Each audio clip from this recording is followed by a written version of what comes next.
नमस्कार दोस्तों, आज हमारी क्लास होगी भाग 5 संघ का शासन। आप सभी लोगों का हमारे यूनिक एकेडमी इंडियन पॉलिटी पर आप सभी लोगों का स्वागत है हमारे चैनल पर। आज की जो हमारी टॉपिक है वो है संघ का शासन और उसमें जो हमको पढ़ना है आज कार्यपालिका। इसके पहले हम जो रिवाइज कर लें, भाग 1 संघ राज क्षेत्र, भाग 2 नागरिकता, भाग 3 मौलिक अधिकार, भाग 4 राज्य की नीति निष्कर्ष तत्व, भाग 4 क मौलिक कर्तव्य और भाग 5 कार्यपालिका।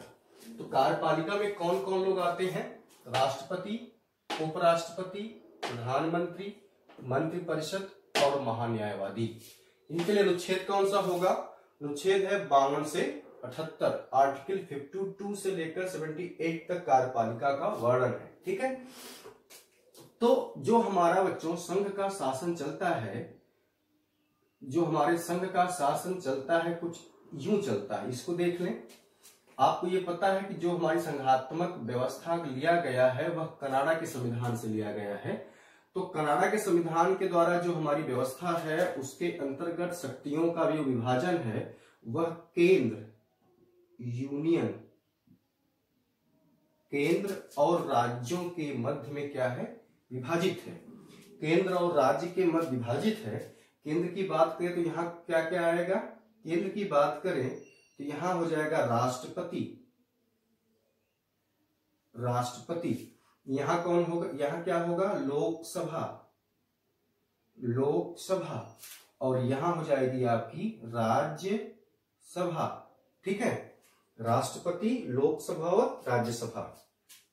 ये जो राष्ट्रपति होता है यह निर्वाचित होता है। इसकी हम आगे बस इसी के आगे जो क्लास होगी वो डिटेल होगी। राष्ट्रपति जो होता है वो निर्वाचित होता है और इसका जो निर्वाचन होता है वो कैसे होता है? अप्रत्यक्ष रूप से होता है। ठीक है, अब यहां देखें, हमारे यहाँ लोकसभा के लिए प्रत्यक्ष रूप से चुनाव होता है, प्रत्यक्ष निर्वाचन होता है। ठीक है, इस प्रत्यक्ष निर्वाचन में जिस राजनीतिक दल को बहुमत प्राप्त होगा, जिस राजनीतिक दल को बहुमत प्राप्त होगा उस बहुमत दल के नेता को, मेरी आवाज को और मेरी कलम को दोनों को साथ में समझें। जिस राजनीतिक पॉलिटिकल पार्टी को बहुमत प्राप्त हुआ, जिस पॉलिटिकल पार्टी को बहुमत प्राप्त हुआ उस बहुमत दल के नेता को राष्ट्रपति क्या करता है? प्रधानमंत्री के पद पर क्या करता है? नियुक्त करता है। यहां जो मैं आपको बताना चाहता हूं, जो हमारा हेड ऑफ द स्टेट है, हेड ऑफ द स्टेट मतलब राष्ट्राध्यक्ष। राष्ट्राध्यक्ष जो है वह कौन होता है? राष्ट्रपति होता है। और ये जो हमारा राष्ट्रपति होता है वह निर्वाचित होता है। जो हमारा राष्ट्रपति होता है वो निर्वाचित होता है। और head of the government, head of the government जो होता है वो कौन होता है? सरकार का प्रमुख। और वो कौन होता है? प्रधानमंत्री होता है। और यह क्या होता है? नियुक्त होता है। ठीक है, तो यहां पर अब यहां समझ लेने की जरूरत है कि जो प्रधानमंत्री विभागों का बंटवारा करेगा और मंत्रियों का गठन करेगा, जिसे क्या कहेंगे? मंत्रिपरिषद। तो ये क्या कहलाया?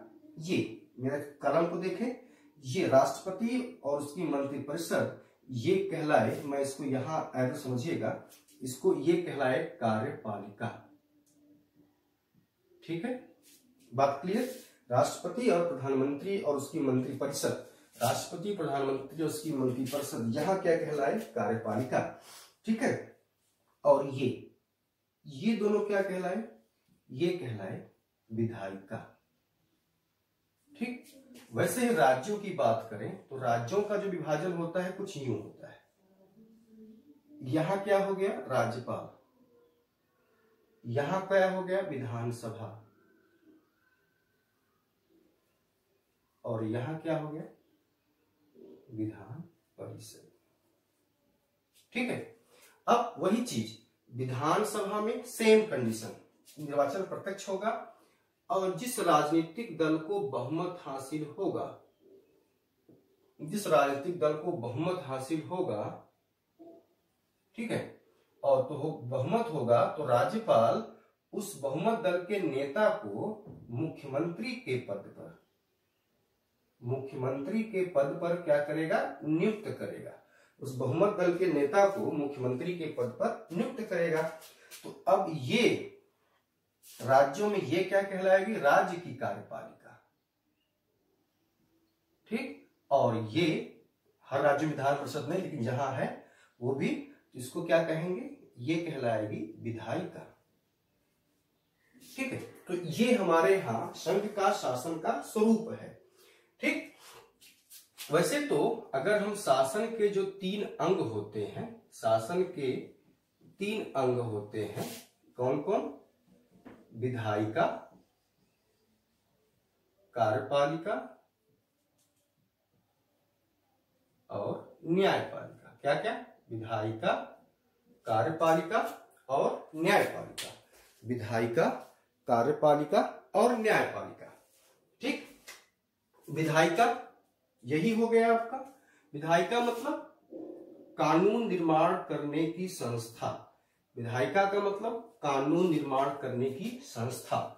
कार्यपालिका का मतलब कानूनों को लागू कराने की संस्था, लागू कराने की संस्था। और न्यायपालिका का मतलब हो गया, न्यायपालिका का मतलब विधायिका और कार्यपालिका द्वारा लागू बनाए गए और लागू कराने वाले की जांच की संस्था, ठीक है, जांच करने की संस्था, ठीक। तो हमारे यहाँ जो शक्तियों का विभाजन किया गया है विधायिका, कार्यपालिका और न्यायपालिका के बीच में है। और सबसे बड़ी बात है कि हमारे यहाँ पर जो सिद्धांत काम करता है वो है check and balance theory, BALANCE, मतलब इसको कहते हैं नियंत्रण और संतुलन सिद्धांत। नियंत्रण और संतुलन का मतलब कि हर एक शक्ति को हर एक शक्ति बैलेंस करती है। यहां जैसे कहने का मतलब विधायिका में से ही कार्यपालिका के सदस्य चुने जाते हैं, मैं अगला टॉपिक वही बताऊंगा।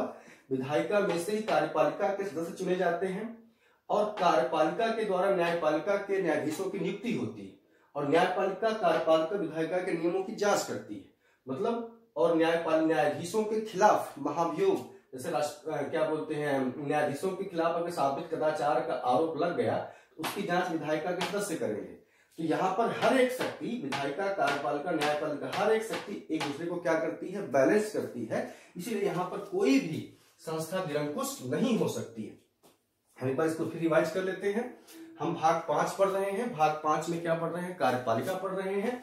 कार्यपालिका में संघ का शासन, ये आर्टिकल कहां से कहां तक है, 52 से लेकर 78 तक है। कार्यपालिका में आते कौन कौन है, ये प्रश्न पूछा गया है। तो कौन कौन आते हैं भैया, राष्ट्रपति, उपराष्ट्रपति, प्रधानमंत्री, मंत्रिपरिषद और महान्यायवादी। राष्ट्रपति, उपराष्ट्रपति, प्रधानमंत्री, मंत्रिपरिषद और महान्यायवादी, ये कार्यपालिका में आते हैं, ठीक है। हमने आगे बता दिया कि हमारे यहाँ संघात्मक शासन व्यवस्था है जो कनाडा के संविधान से लिया गया है।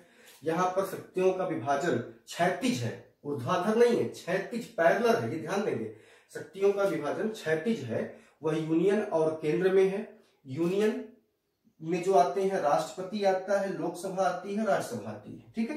राष्ट्रपति, लोकसभा और राज्यसभा, मेरे हाथ को देखें, राष्ट्रपति, लोकसभा और राज्यसभा आती है। राष्ट्रपति यह निर्वाचित होता है, कैसे, अप्रत्यक्ष, इसका चुनाव जनता द्वारा प्रत्यक्ष रूप से नहीं होता है, ठीक है। लोकसभा और राज्यसभा, ये हो गया। लोकसभा का प्रत्यक्ष निर्वाचन होता सदस्यों का।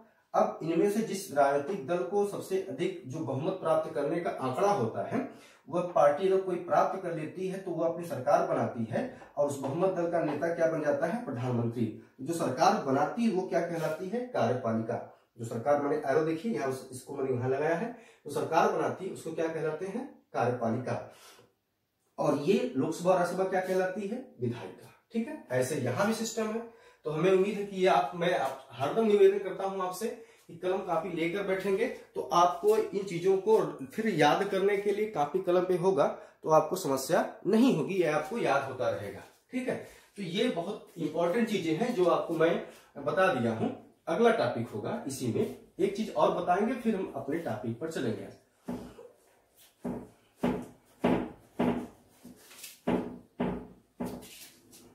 इसको भी मिटा देते हैं।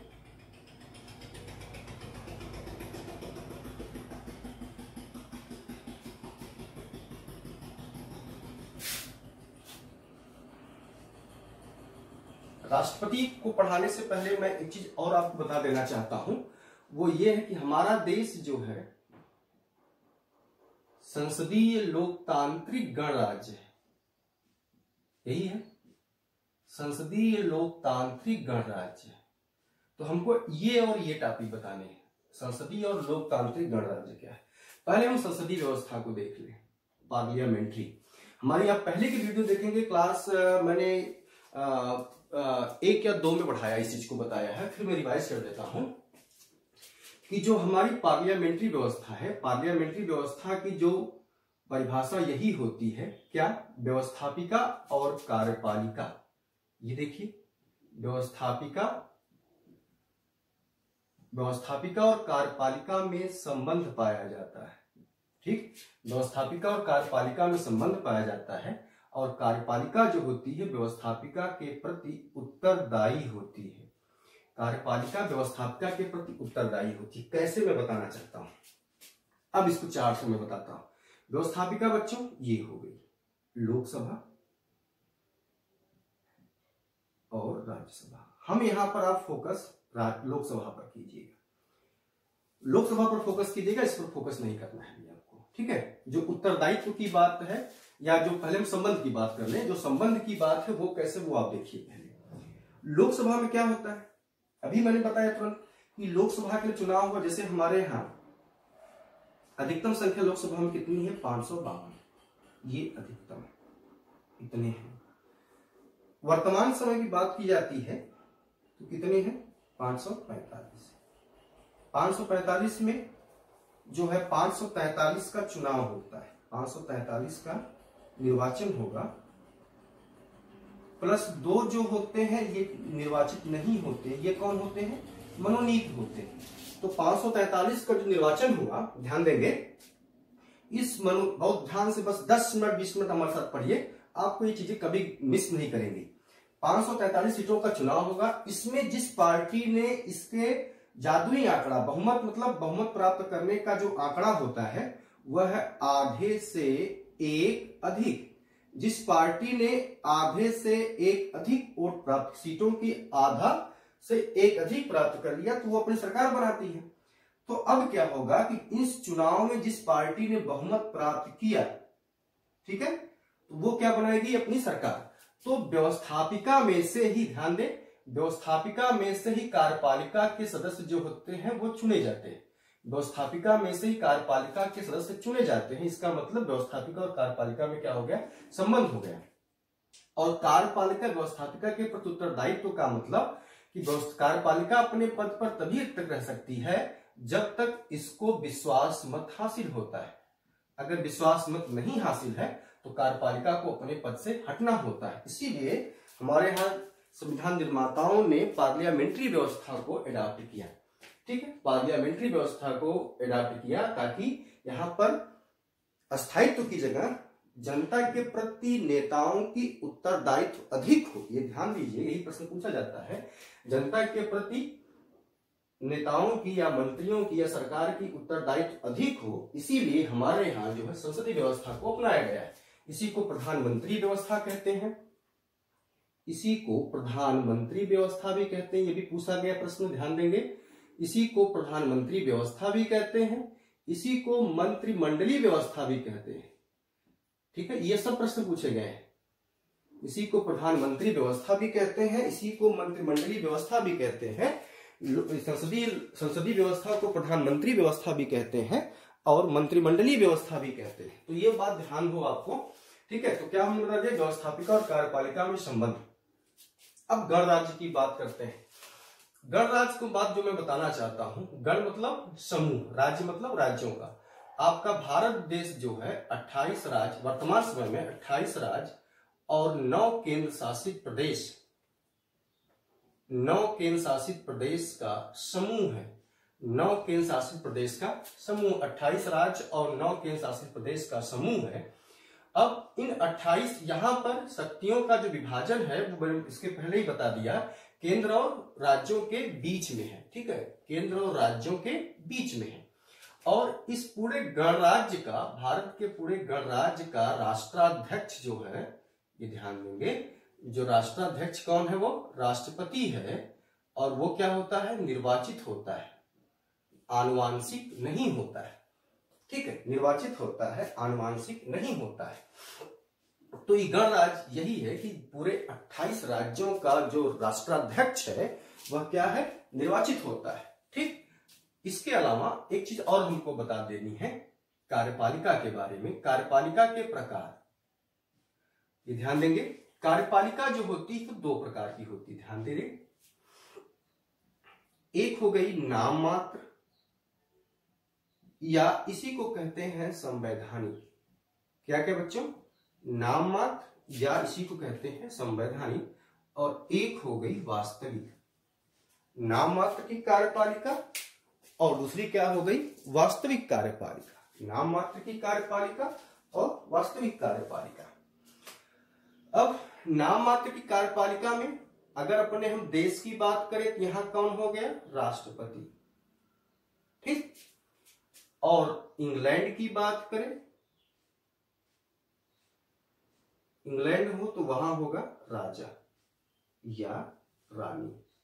इसीलिए इंग्लैंड की व्यवस्था को जो है, ये पूछा गया प्रश्न है, संसदीय राजतंत्रात्मक व्यवस्था है। क्या है, संसदीय राजतंत्रात्मक है। और हमारे यहाँ क्या है, संसदीय लोकतांत्रिक गणराज्य। हमारे यहाँ क्या है, संसदीय लोकतांत्रिक गणराज्य है। और नाम मात्र का प्रधान कौन है, राष्ट्रपति।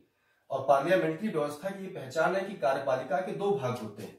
ये बहुत बड़ी इंपॉर्टेंट मैं बता रहा हूं कि संसदीय व्यवस्था की जो एक विशेषता होती है, इसमें कार्यपालिका के दो प्रकार पाए जाते हैं। जबकि अमेरिका में राष्ट्रपति व्यवस्था है या अध्यक्षीय व्यवस्था है, वहां एकल ही कार्यपालिका है, माननीय संविधान के द्वारा शक्तियां भी उसी को दी गई हैं और प्रयोग भी वही करता है।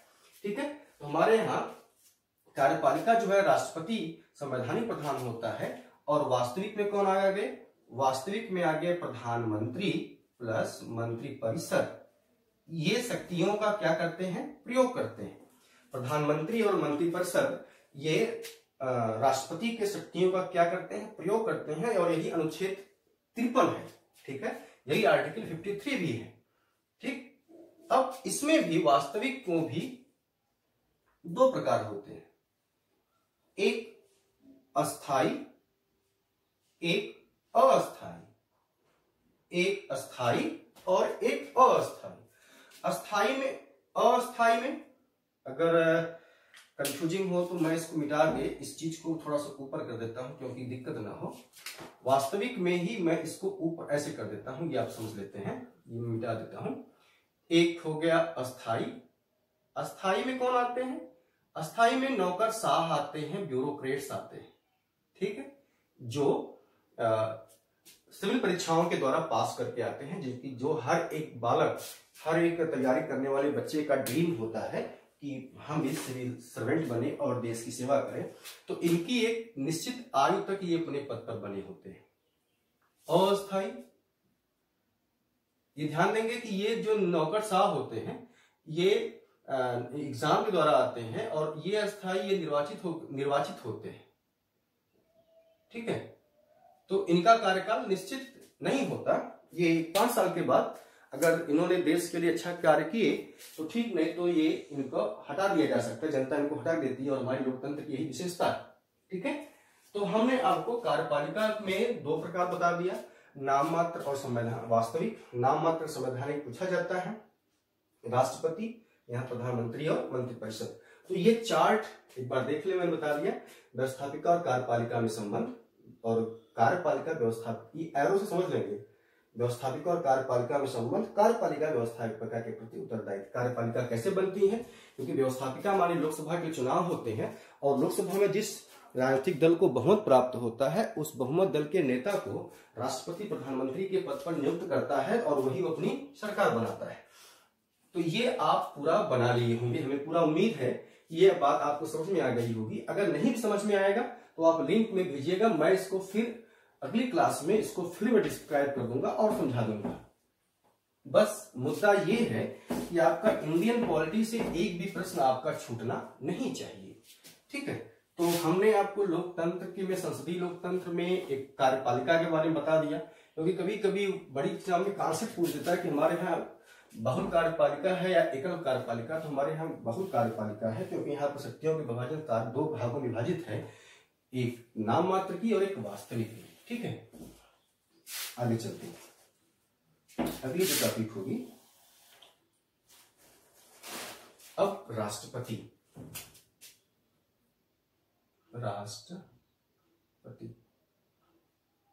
ठीक, अनुच्छेद 52 आर्टिकल 52, ये ध्यान दें। अब यहां से मैं शुरू करता हूं।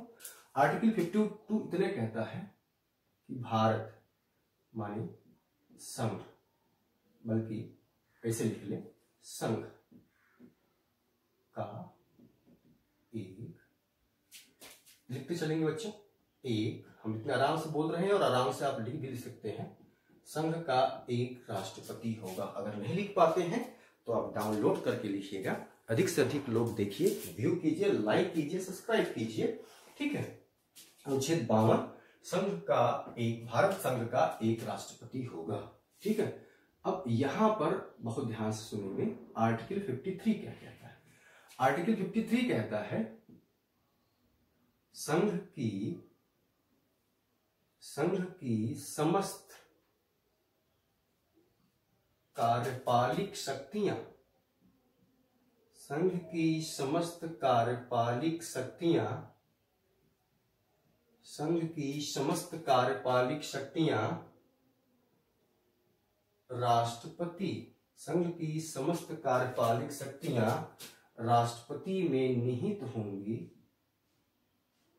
संघ की समस्त कार्यपालिक शक्तियां राष्ट्रपति में निहित होंगी, जिनका प्रयोग वह अपने अधीनस्थों, जिनका प्रयोग वह अपने अधीनस्थों के माध्यम से करेगा। ठीक है, अब इसको जरा समझना है। ये संघ की समस्त कार्यपालिक शक्तियां, संघ की समस्त कार्यपालिक शक्तियां राष्ट्रपति में निहित होंगी, माने अब यहां प्रश्न हो गया कि संघ की शक्ति किसमें है, किसमें निहित है, तो आप ये कह दोगे कि साहब किसमें निहित है, राष्ट्रपति में। ठीक है, यहां बात ध्यान देंगे, संघ की शक्ति किसमें निहित है, तो आप बता देंगे क्या, राष्ट्रपति में निहित है। लेकिन यहां जो हमको बताना स्पेशल बात, और राष्ट्रपति क्या है बच्चों, राष्ट्रपति आपका संवैधानिक प्रधान है। यहां प्रश्न आता है, क्या राष्ट्रपति, अगर राष्ट्रपति अपने अधीनस्थों के माध्यम से कार्य नहीं करता है तो, प्रश्न हो जाए, आपका प्रश्न हो जाए साहब कि अगर राष्ट्रपति अपने अधीनस्थों के माध्यम से कार्य नहीं करता है तो क्या होगा, वह स्वयं शक्तियों का प्रयोग करे तो क्या होगा, तो ये क्या हो जाएगा, ये क्लियर कट है कि राष्ट्रपति जो है, ध्यान से सुने, राष्ट्रपति, ये मेरा चार्ट देखेंगे बात समझ में आएगी, राष्ट्रपति कार्य करने के लिए बाध्य, जो भी कार्य करेगा वह अपने अधीनस्थों के माध्यम से ही करेगा, यह स्वयं कोई कार्य नहीं कर सकता। जब भी कोई कार्य करेगा तो अपने अधीनस्थों के सलाह पर करेगा, और उसके अधीनस्थ कौन है, ये है प्रधानमंत्री प्लस मंत्रिपरिषद। क्लियर। अब प्रश्न हो जाए साहब कि अगर राष्ट्रपति नहीं कार्य करता है तो अगर राष्ट्रपति अपने अधीनस्थों की सलाह नहीं मानता है, राष्ट्रपति अपने अधीनस्थों की सलाह नहीं मानता है, तो बच्चों ये हो जाएगा संविधान का अतिक्रमण, और इसके लिए अनुच्छेद है, मैं पूरा लिखता हूं, आर्टिकल 56। अगर वह नहीं कार्य करता है तो संविधान का अतिक्रमण हो जाएगा, और उसके ये क्या हो जाएगा, 56 वहां पर लग जाएगा, और अतिक्रमण करने पर उसके खिलाफ आ जाएगा महाभियोग, और इसके लिए है आर्टिकल 61। ये आगे आएगा, मैं बढ़ाऊंगा कि कैसे लगता है वो मैं बताऊंगा।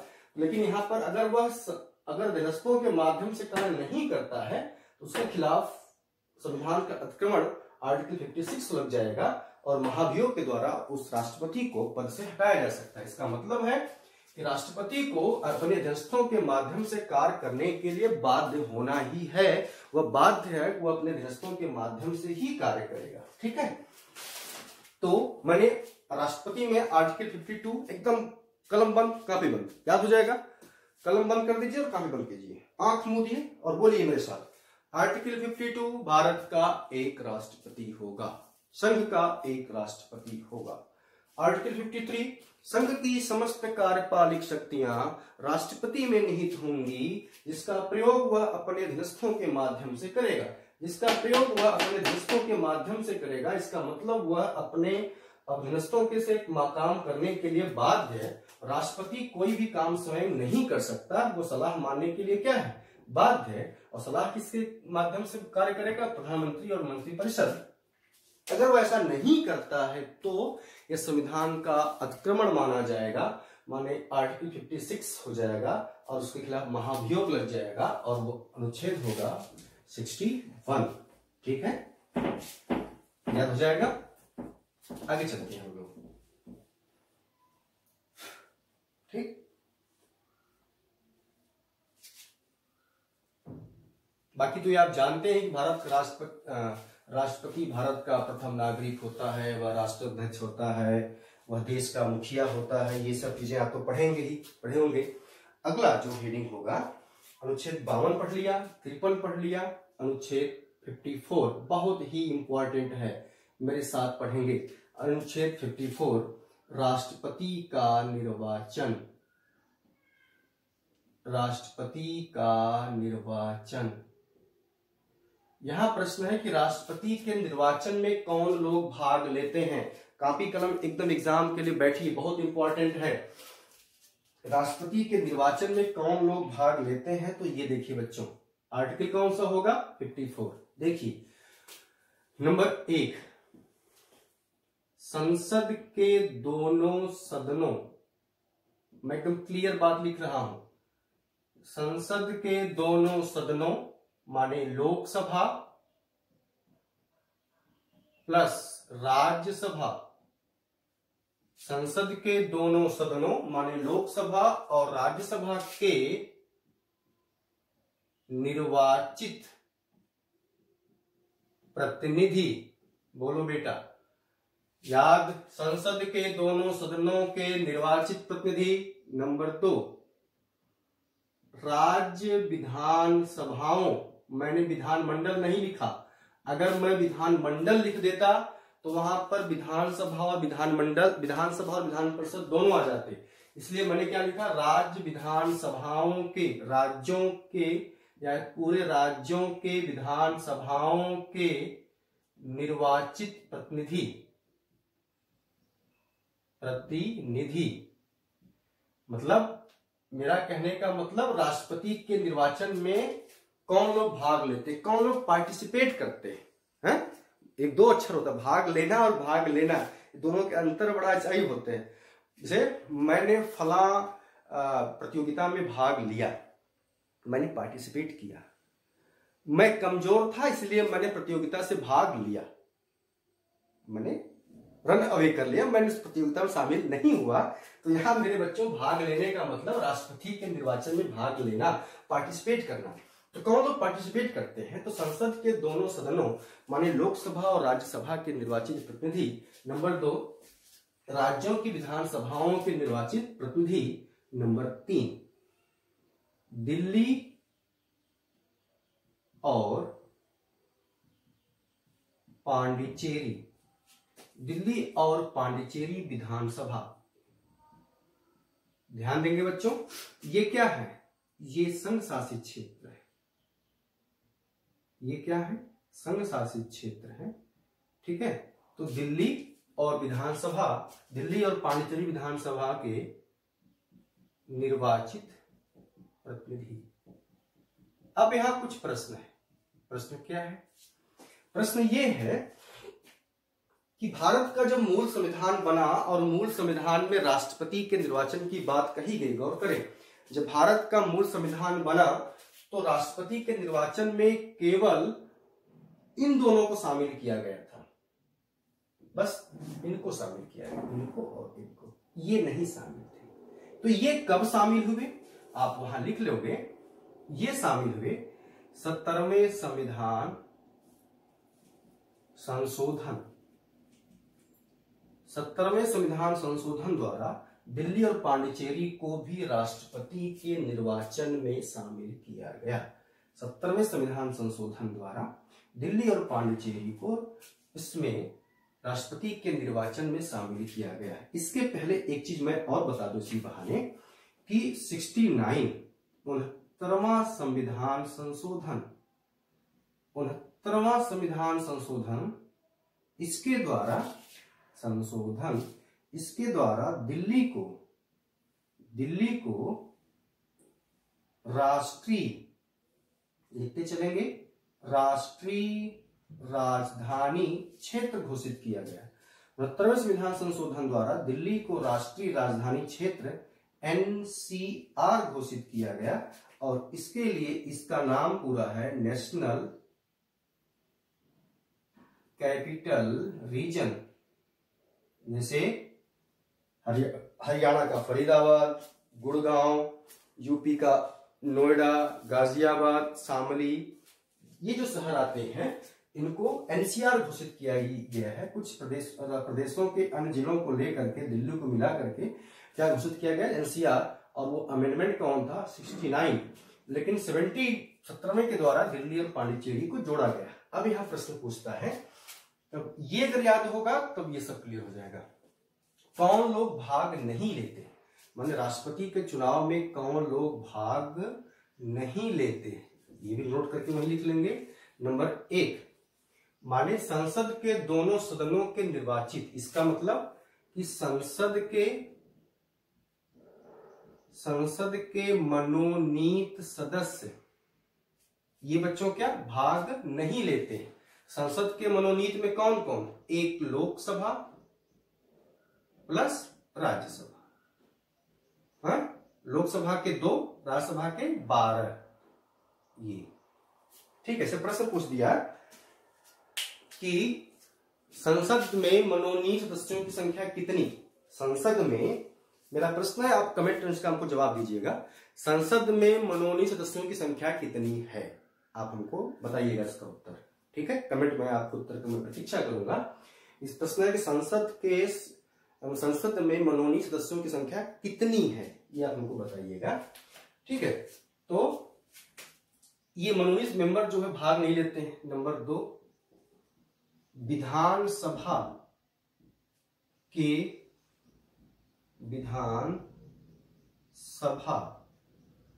के मनोनीत सदस्य, ये भी भाग नहीं लेते हैं। नंबर 3, विधान परिषद जिन राज्यों में है इसके पूरे सदस्य, चाहे वो मनोनीत हो, ये भाग नहीं लेते हैं। तो भाग कौन नहीं लेते हैं, ये लोग भाग नहीं लेते हैं और ये लोग भाग लेते हैं, ठीक है। तो ये प्रश्न बहुत पूछा गया है, इस संविधान संशोधन के द्वारा जोड़ा गया है, ये मैंने आपको बता दिया, ठीक है। अब ये आप नोट कर लिए होंगे, मैं फिर बोल देता हूं। संसद के दोनों सदनों के निर्वाचित प्रतिनिधि, राज्यों की विधानसभाओं के निर्वाचित प्रतिनिधि, दिल्ली और पांडिचेरी विधानसभाओं के निर्वाचित प्रतिनिधि, ये राष्ट्रपति के निर्वाचन में भाग लेते हैं। कौन नहीं भाग लेते हैं, तो ये हो गया आपका, ठीक है। ये आप नोट कर चुके होंगे, ये पूरा का पूरा टॉपिक, हमें उम्मीद है कि ये आपको पढ़ लिए होंगे। क्या, संसद के दोनों सदनों के निर्वाचित प्रतिनिधि, राज्यों की विधानसभाओं के निर्वाचित प्रतिनिधि, दिल्ली और पांडिचेरी विधानसभा के निर्वाचित प्रतिनिधि, ये आप नोट कर चुके होंगे। यहाँ पे आपको कोई समस्या नहीं होगी, ठीक है। अब इसको हम मिटा देते हैं।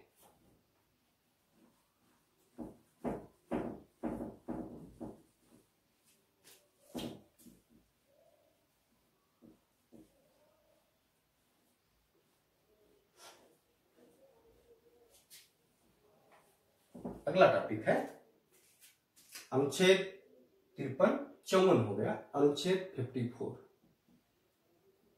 आर्टिकल 55। ये क्या कहता है, ये कहता है राष्ट्रपति के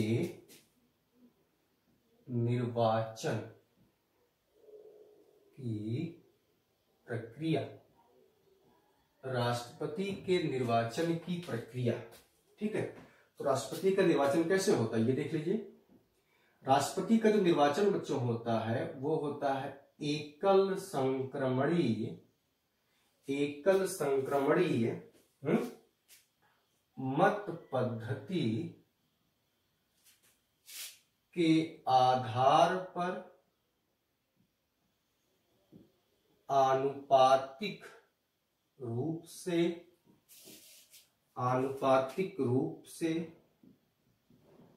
और अप्रत्यक्ष रूप से होता है। अप्रत्यक्ष रूप से, एकल संक्रमणीय मत पद्धति के आधार पर आनुपातिक रूप से, अप्रत्यक्ष रूप से होता है। इसका क्या मतलब बने ये समझने, फिर मैं ये आपको बताता हूं ये क्या है। अप्रत्यक्ष रूप का क्या मतलब है, जैसे एक होता है डायरेक्ट इलेक्शन। डायरेक्ट इलेक्शन में क्या होता है, देखिए डायरेक्ट इलेक्शन में जनता सीधे अपने वोट के माध्यम से अपने कैंडिडेट को चुनती है, अपने प्रतिनिधि को चुनती है। जनता अपने वोट के माध्यम से सीधे प्रतिनिधि को चुनती है, तो ये क्या हो गया, डायरेक्ट इलेक्शन हो गया। इनडायरेक्ट क्या हो गया, इनडायरेक्ट इलेक्शन क्या है, इनडायरेक्ट इलेक्शन क्या है, इसमें जनता वोट के माध्यम से पहले विधायक और सांसद चुनती है, विधायक और सांसद चुनती है। ये और विधायक और सांसद किसी और को चुनते हैं, मान लीजिए राष्ट्रपति को चुनते हैं। ठीक है, तो अब यहां देखो, यहां जनता की भूमिका सक्रिय, जनता की भूमिका सामने से नहीं है। हमने, जनता ने पहले इनको चुना, इन लोगों ने इनको चुना, तो इसी को क्या कहते हैं, इनडायरेक्ट इलेक्शन। तो हमारे यहाँ जो चुनाव होता है राष्ट्रपति का, उपराष्ट्रपति का, राज्यसभा का और विधान परिषदों का, क्या क्या मैंने बोला याद जाएगा, राष्ट्रपति के निर्वाचन में है, उपराष्ट्रपति के निर्वाचन में, उपराष्ट्रपति के निर्वाचन में, ठीक, राज्यसभा, ठीक, और विधान परिषद। इन लोगों के चुनाव में एकल संक्रमणीय आनुपातिक प्रतिनिधि प्रणाली और अप्रत्यक्ष रूप से इसी आधार पर चुनाव होता है। ठीक है, इनका चुनाव इन्हीं के आधार पर होता है। बाकी लोकसभा और विधानसभा का जो चुनाव हो, लोकसभा और विधानसभा का चुनाव होता है वो प्रत्यक्ष रूप से होता है। प्रश्न ये है कि क्यों ये व्यवस्था अपनाई गई, ऐसे इसके पीछे क्या रीजन था कि इनका चुनाव, राष्ट्रपति और उपराष्ट्रपति के चुनाव में अप्रत्यक्ष रूप से व्यवस्था अपनाई गई। तो उसके पीछे फंडा ये था बच्चों, बहुत ध्यान से सुनेंगे। बात ये थी कि हमारे यहाँ जो कार्यपालिका की, हमारे यहाँ जो व्यवस्था है कार्यपालिका में, अच्छा पहले सबसे बड़ी बात ये हम तो जानते हैं कि हमारे यहाँ संसदीय व्यवस्था है।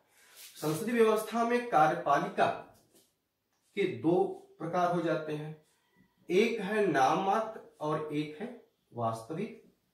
ठीक है, नाम मात्र का कौन है, राष्ट्रपति, और वास्तविक का प्रधानमंत्री। ये प्रश्न संविधान सभा के समक्ष आया था कि राष्ट्रपति का निर्वाचन प्रत्यक्ष रूप से हो या अप्रत्यक्ष रूप से। तो काफी जद्दोजहद के बाद डिसाइड हुआ कि राष्ट्रपति का जो निर्वाचन होगा वह अप्रत्यक्ष रूप से होगा। अगर दोनों का प्रत्यक्ष रूप से होगा तो इन दोनों के बीच में पावर को लेकर, शक्ति को लेकर संघर्ष प्रारंभ हो जाएगा, जो देश के लिए सही नहीं होगा। क्योंकि राष्ट्रपति जीतने के लिए कुछ अलग, जनता के लिए कुछ अलग नीतियां बनाएगा, प्रधानमंत्री ये जीतने के लिए कुछ अलग नीतियां बनाएगा। परिणाम ये होगा कि दोनों के बीच में संघर्ष होंगे, पॉलिसी को लेकर टकराहट होगी। इसीलिए डिसाइड किया गया। और ये सबसे बड़ी बात, संसदीय व्यवस्था है में जो पावर जिसके हाथ में रहेगी वो क्या होगा, नाम मात्र का होगा, संवैधानिक होगा, कॉन्स्टिट्यूशनल होगा। ठीक है, और वास्तविक कौन होता है, प्रधानमंत्री होता है, और प्रधानमंत्री ही शक्तियों का प्रयोग करता है। तो अगर ऐसा नहीं होता तो दोनों में क्या हो जाएगा, संघर्ष हो जाएगा शक्ति प्राप्त करने में। ठीक, एक तो ये बात। दूसरी बात जो है कि देश का आकार, देश का आकार बृहद है, बड़ा है।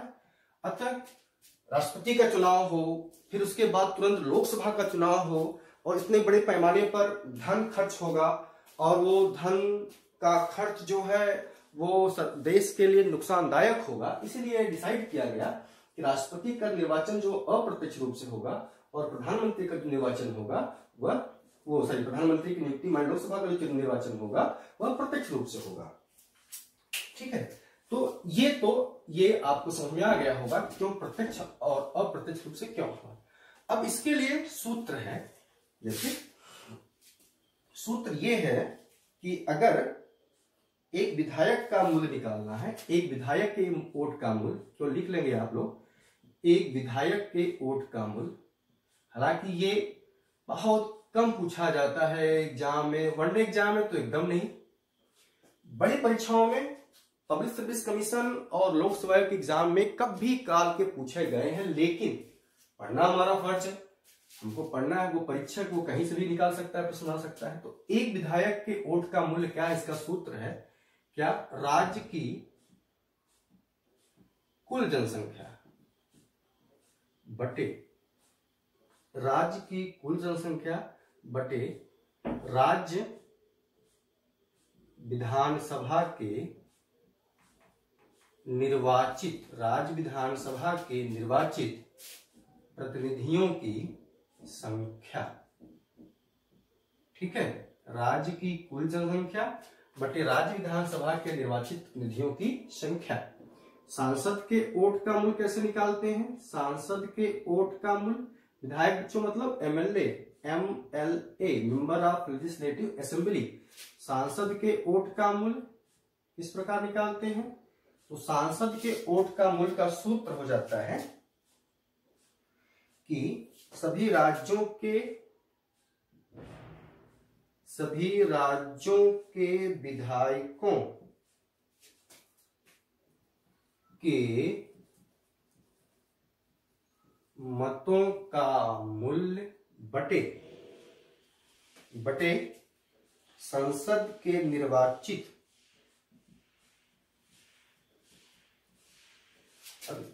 गुणे 1/1000, ये करेंगे, ये भूल गया था, इसको जोड़ लेंगे। संसद के निर्वाचित सदस्यों की कुल संख्या, ये वाला यहां होगा, ये रहा आपका, ठीक है, ये वाला ये है और ये यहां, ठीक। ये इसमें फिर एक और है, कोटा निकाला जाता है, वो है मतों का भाग। तो इसका सूत्र है कुल वैध मत बटे 1+1 और यहां +1, ये सूत्र होता है। ये आनुपातिक प्रतिनिधित्व में होता है क्या है, बस नॉर्मली आप समझ लीजिए कि मान लीजिए 5-6 लोग या 1 2 3 4 लोग खड़े हैं, जितने भी लोग खड़े हैं सभी इन सांसदों और विधायकों को जो वोट देना होता है उनको वरीयता देनी पड़ती है। वरीयता मतलब जैसे कोई व्यक्ति ऐसे आप आए तो आपने पहले 2 नंबर को 1 दे दिया, इनको 3 दे दिया, इनको आपने ये 2 दे दिया और इनको आपने 4 दे दिया, ठीक है। ऐसे कोई आए तो उन्होंने और कर दिया, सबको इतना वोट देना पड़ेगा। किसी ने इनको 2 दे दिया, 1 और 4 3 ऐसे। इसमें फर्स्ट वरीयता जिसकी होगी, जिन सभी लोगों ने प्रथम वरीयता में जिसको वोट दिया होगा वही उस पद पर चुन लिया जाता है, मतलब वही व्यक्ति राष्ट्रपति हो जाता है। अगर नहीं मिलता है तो प्रथम वरीयता में जिसको सबसे कम वोटिंग मिली होती है उसको मतदान से इस लिस्ट से बाहर कर दिया जाता है, द्वितीय चक्र की गणना होती है और उसके बाद अगर कोई मिल जाता है तो राष्ट्रपति बना दिया जाता है। तो मोस्टली आप ये जानो इसमें से ये प्रश्न आपसे पूछा जाता है और ये पूछा जाता है, ठीक है। तो राष्ट्रपति के निर्वाचन की ये प्रक्रिया है। अनुच्छेद 52 भारत का एक राष्ट्रपति, 53 संघ की समस्त कार्य शक्तियां राष्ट्रपति में निहित हुई जिसका प्रयोग अपने हस्तों के माध्यम से करेगा। 54 राष्ट्रपति के निर्वाचन में कौन लोग भाग लेते हैं और 55 राष्ट्रपति का चुनाव कैसे होता है, तो आनुपातिक प्रतिनिधित्व प्रणाली के आधार पर अप्रत्यक्ष रूप से होता है, ठीक है। तो ये आप नोट कर लीजिए, इसको आप अगर आप नहीं लिख चुके होंगे तो डाउनलोड कर लीजिएगा, डाउनलोड कर इसको आप लिख लीजिएगा, ठीक है। तो आज के लिए क्लास इतना ही, कल हम पढ़ेंगे, कल का हमारा टॉपिक होगा आर्टिकल 56। 55 हमने पढ़ लिया, कल की क्लास होगी हमारे राष्ट्रपति की पदावधि, कल के लिए हमारी रीडिंग होगी राष्ट्रपति की पदावधि। मैं ध्यान से सुनिएगा, हम जल्दी जल्दी नहीं पढ़ाएंगे। राष्ट्रपति की कोई भी कंटेंट्स आपका छूटेगा नहीं, ये गारंटी है मेरी। और आर्टिकल 56 ये बहुत जबरदस्त है। और आर्टिकल 66 में मैंने बताया, संविधान अतिक्रमण की बात मैंने बताया था आपको, तो इसमें कई बातें आएंगी। इसके लिए आगे की क्लास पढ़ने के लिए आप हमारी वीडियो को सब्सक्राइब कीजिए, लाइक कीजिए, जो बेल आइकन घंटी होती है उसको बजाइए। और जो भी कमेंट्स है, जो हम भी आपको समस्या होती है, वो लिंक में जा करके आप अपने सुझाव दीजिए। कोई प्रश्न पूछना है पूछिए, सारे सुझाव आपके प्रश्न सादर आमंत्रित हैं। मैं इंतजार करूंगा आपके सुझाव का। और आप बकायदा, बस निवेदन इतना है कि पूरी की पूरी एंड तक वीडियो देखिए और पढ़िए। बहुत बहुत धन्यवाद आप लोगों का।